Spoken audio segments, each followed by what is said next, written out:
Here's how to make your first eToro cryptocurrency trade. Sign in to the eToro trading platform if you've not done so already. Next, click watch list on the left hand side of the platform and scroll down to find the cryptocurrency you are looking for.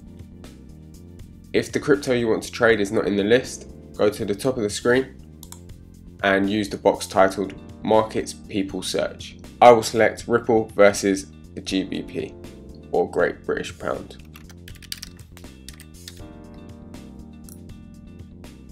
You will then land on this page where you can view a feed, stats on the crypto, and its price chart.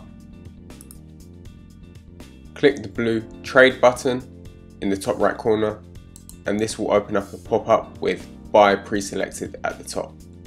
On the pop-up, select either sell or buy at the top depending on where you think the price is heading. If you think the price will drop, select sell, and if you think the price will rise, select buy. Next, enter an amount you're comfortable with. Be careful, as the bigger the amount, the bigger the risk and of course the potential reward. Next, move on to stop loss, click here and enter an amount you're comfortable with here. This can either be set at a certain price or a dollar amount by clicking here.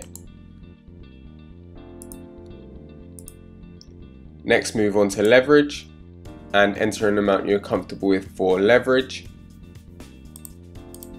Leverage allows you to trade amounts larger than the money you yourself have put in by borrowing the extra money needed from your broker.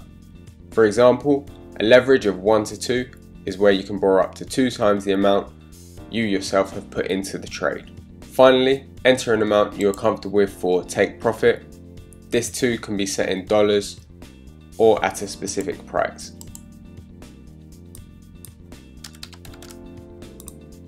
Now the last thing to do is hit the open trade button at the bottom. And that's it, you've made your first cryptocurrency trade. View your trade and its details, for example the current profit and loss, in the portfolio tab below the watch list on the left side of the screen.